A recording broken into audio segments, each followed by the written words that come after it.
Hello, Robs. Back for another installation of the lower Mundo book, Flying Saucers in the Father's Plan. Alright, this is chapter 8, The Coming Planetary Shift. Some of you will ask me, where do you get your understanding? In reply, I will ask you, where do you get yours? Not knowing the technical nature of being, you would probably answer me, from my teachers, parents, and so on.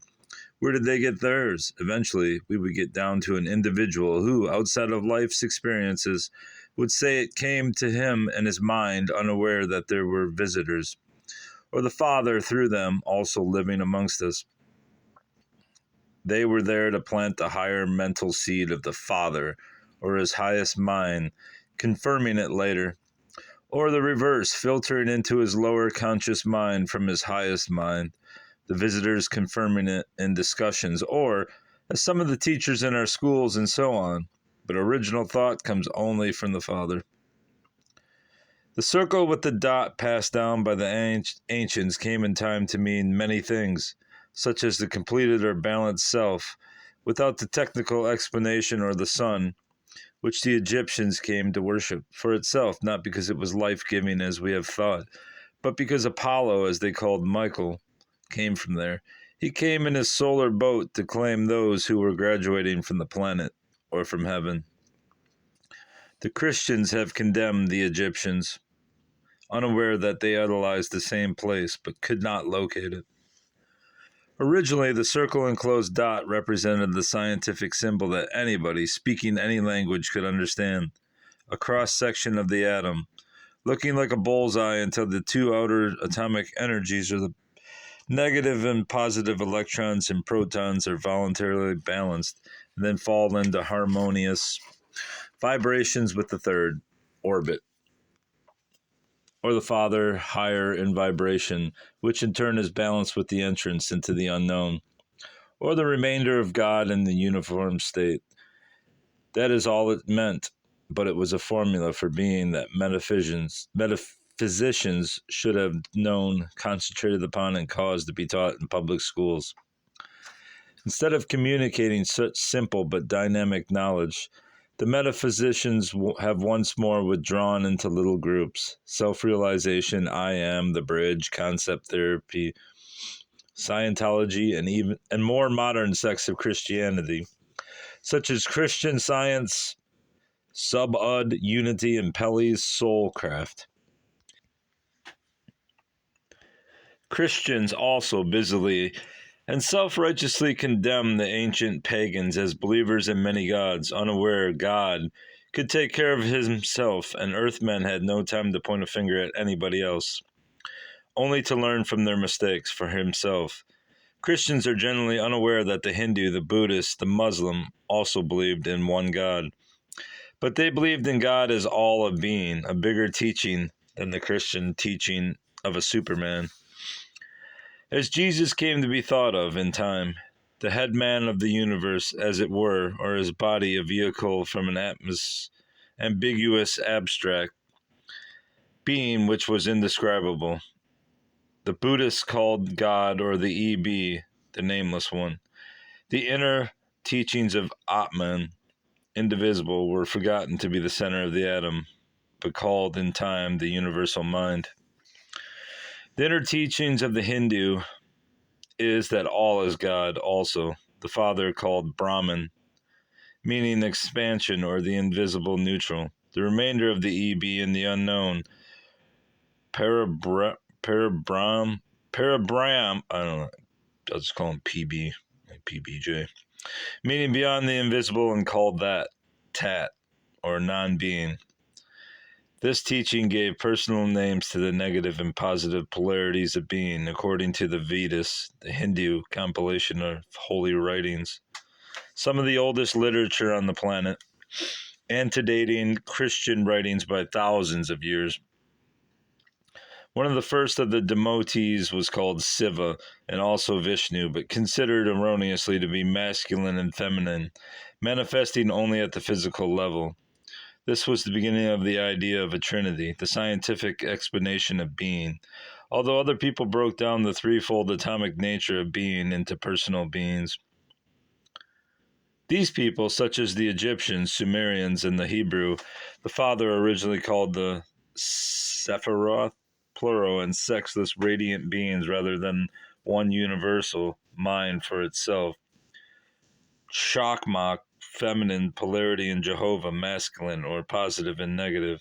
In time, Jehovah came to be emphasized because it was feared and was hoped that appeasing it would assuage its wrath.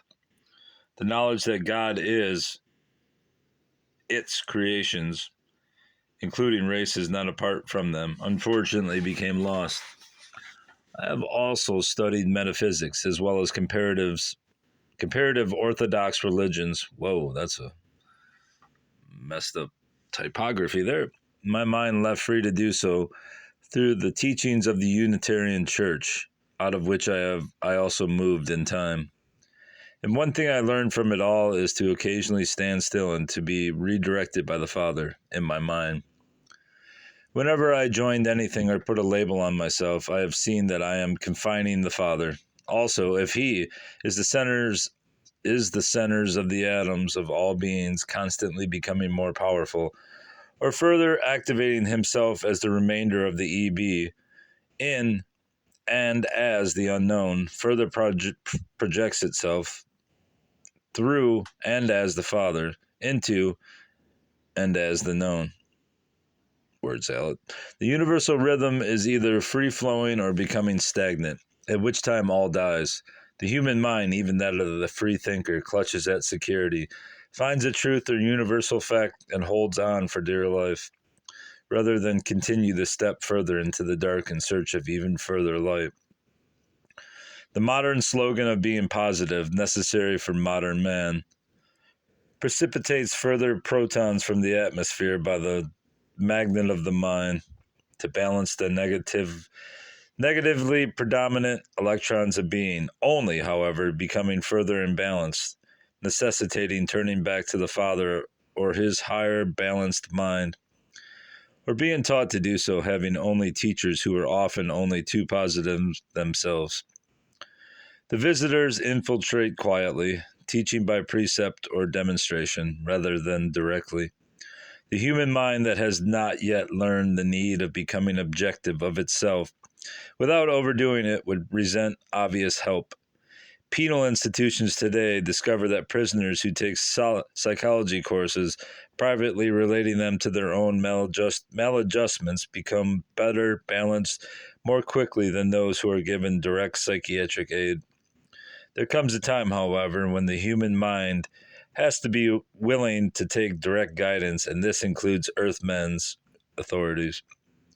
Having lectured to the public as well as to advanced groups over the past 10 years, I have seen it grow tremendously, especially since Earth's space program has begun. It is in the Father's plan also, taking it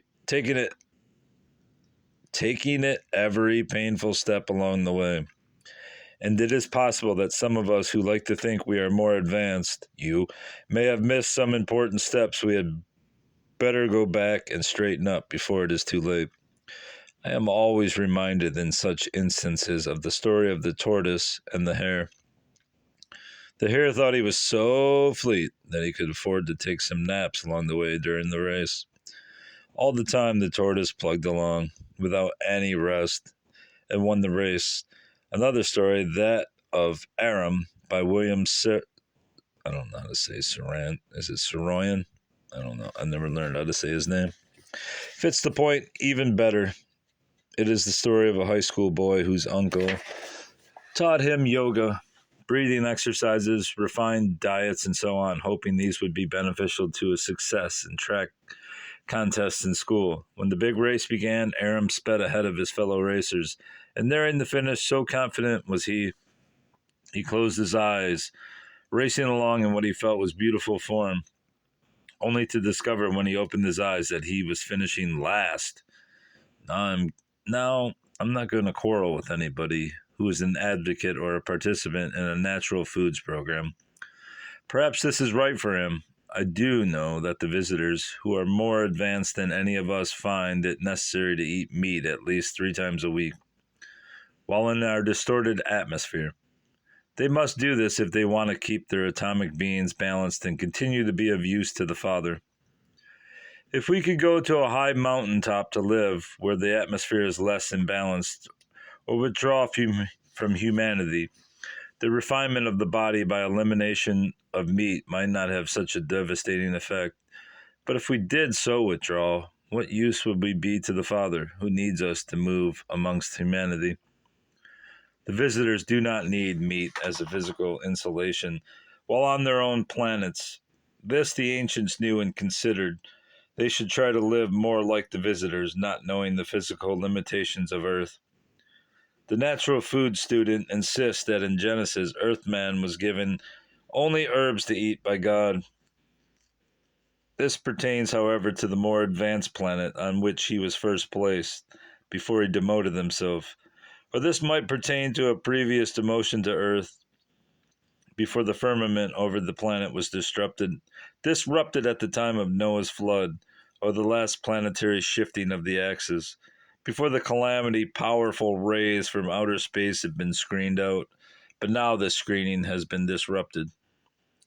By the time Moses came along, God advised man to eat matter of the subhuman living spectrum, or certain animals. Upon digestion, certain energies were dispersed from the body, matching the frequencies of the subhuman atomic energies of the atmosphere. These energies were in predominance, or more active than the superhuman and Father, or Spirit, in order to repel them. This is especially true today, after the hydrogen atomic explosions at the frequency level of the subhuman and primitive minds rolling up such energies, including negative thought forms of the past recorded on and in such frequencies. In fact, starting soon and through the future, it will be much better to eat several small snacks a day rather than 2 or 3 regular meals. This is a vital schedule which keeps the negative human or subhuman energies of the body busy in digestion, their natural function, and so prevent them from distorting the thought process or creating extreme nervousness, glandular disturbances, and cancer increases.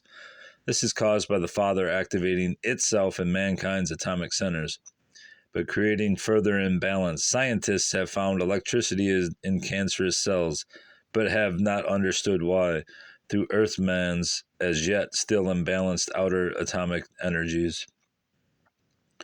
Earthman's society needs to be relaxed at once. Unfortunately, Earthman's authorities aggravate this imbalance and cause great chaos.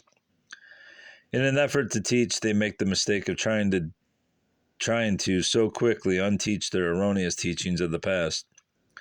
Witness the integration of Southern schools.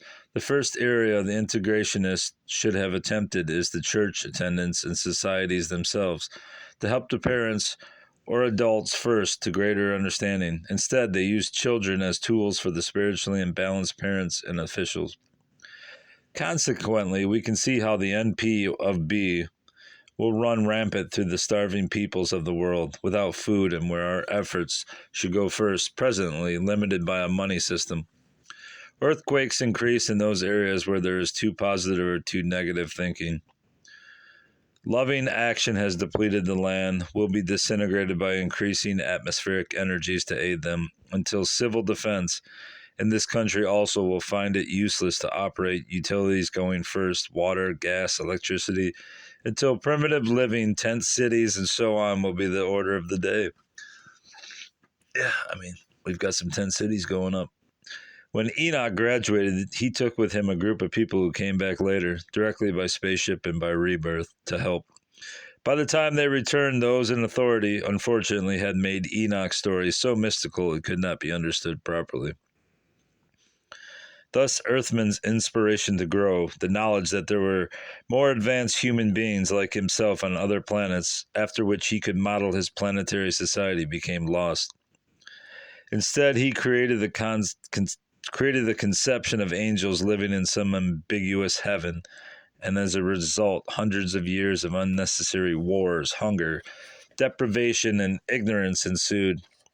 Already saucer writers using psychic methods to gain their knowledge are pointing out that the weightlessness that our astronauts have experienced is similar to the physical character of the visitors, who therefore do not need ships.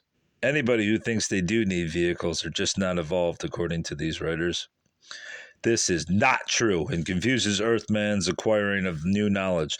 This will not be allowed this time around. Individuals thinking and claiming so will be demoted unless willing to consider otherwise. The radiant, sexless, polarized people on the sun, our original place of residence before demotion.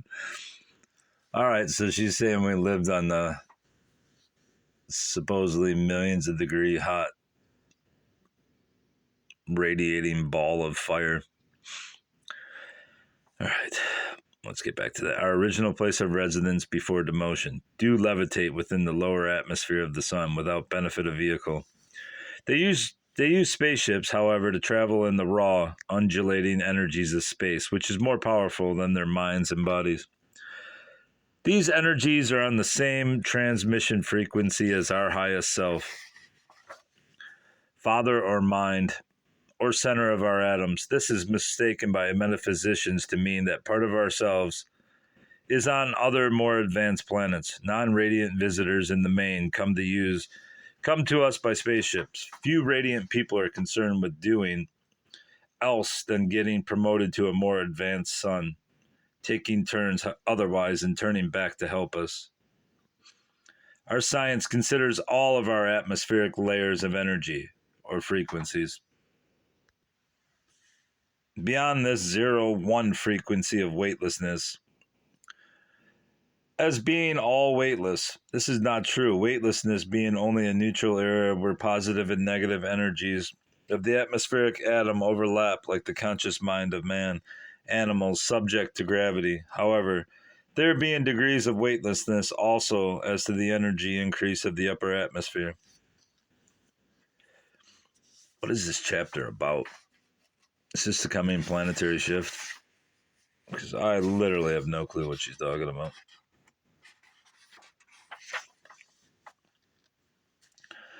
The same is true as well of the invisible atomic bodies of man.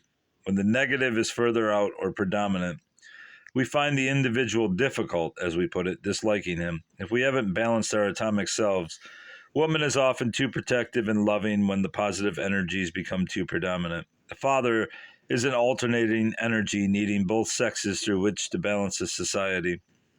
The negative predominant mind of Earthman has expressed itself in his limiting his society by limiting woman's role in it.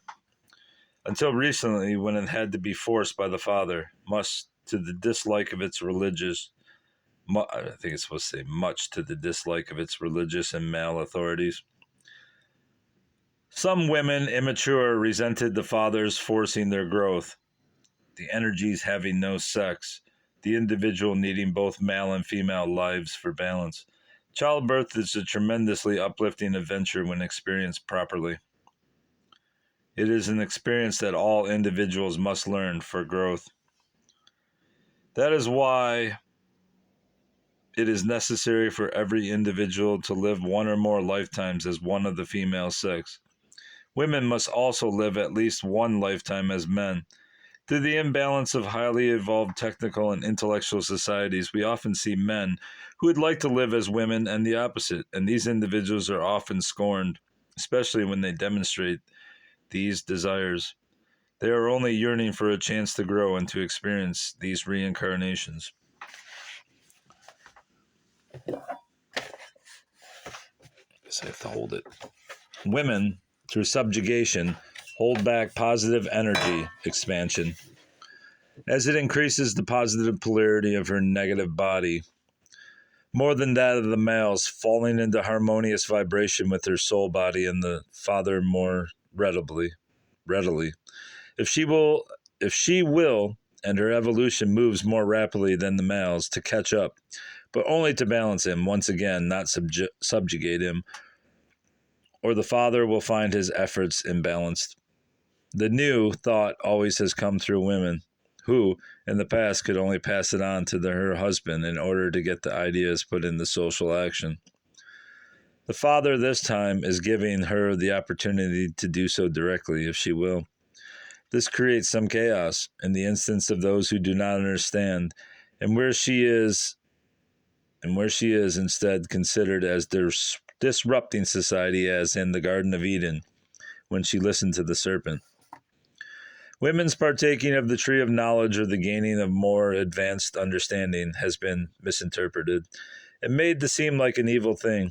This interpretation was originally made by the male priesthood, happy to pass the buck to women.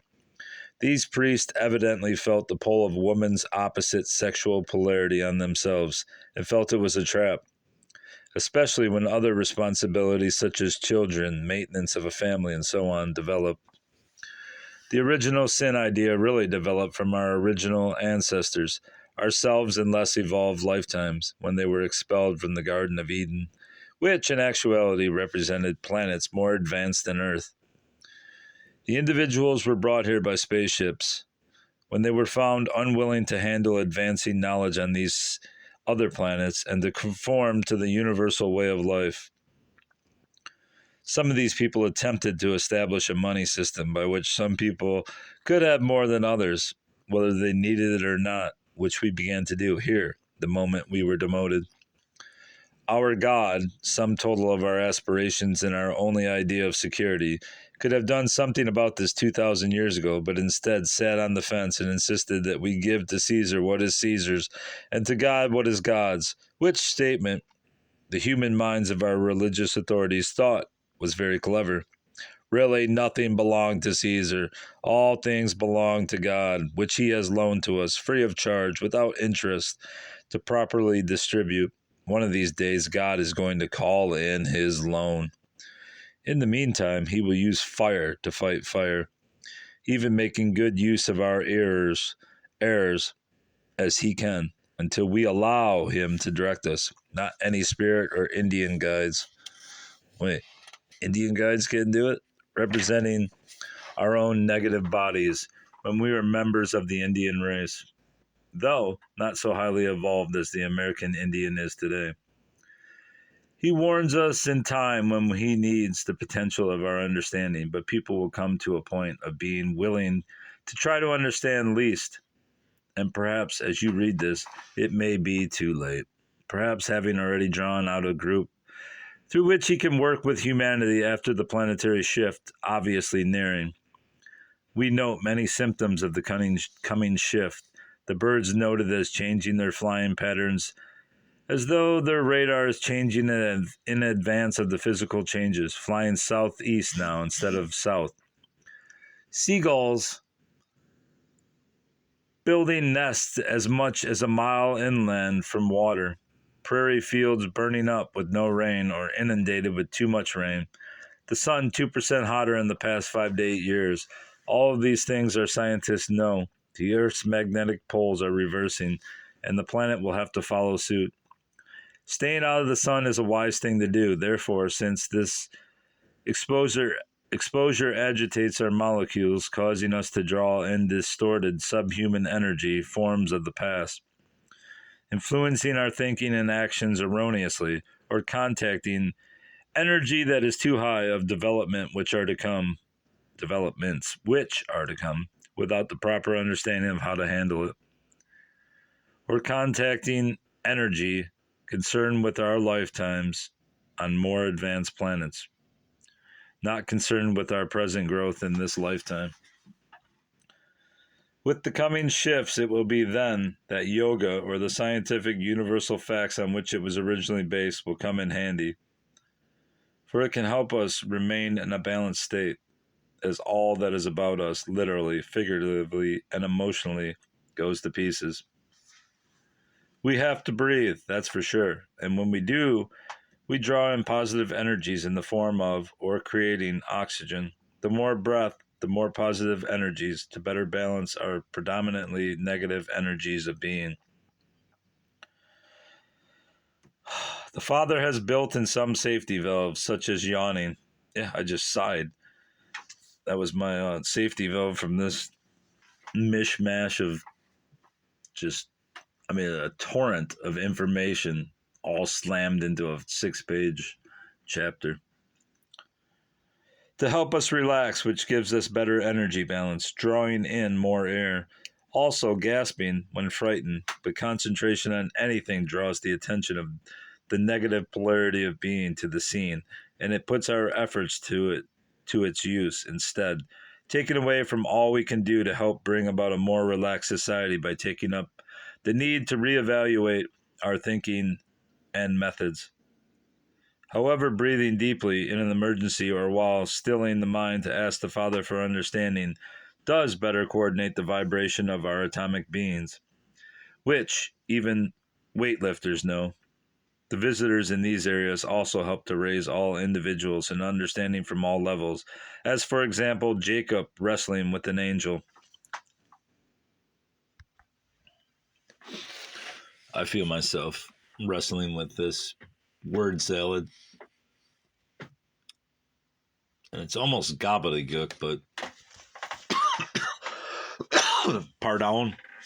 But she's taking everything she's read and tried to condense it into 6 or 7 pages, and she doesn't even stay on subject.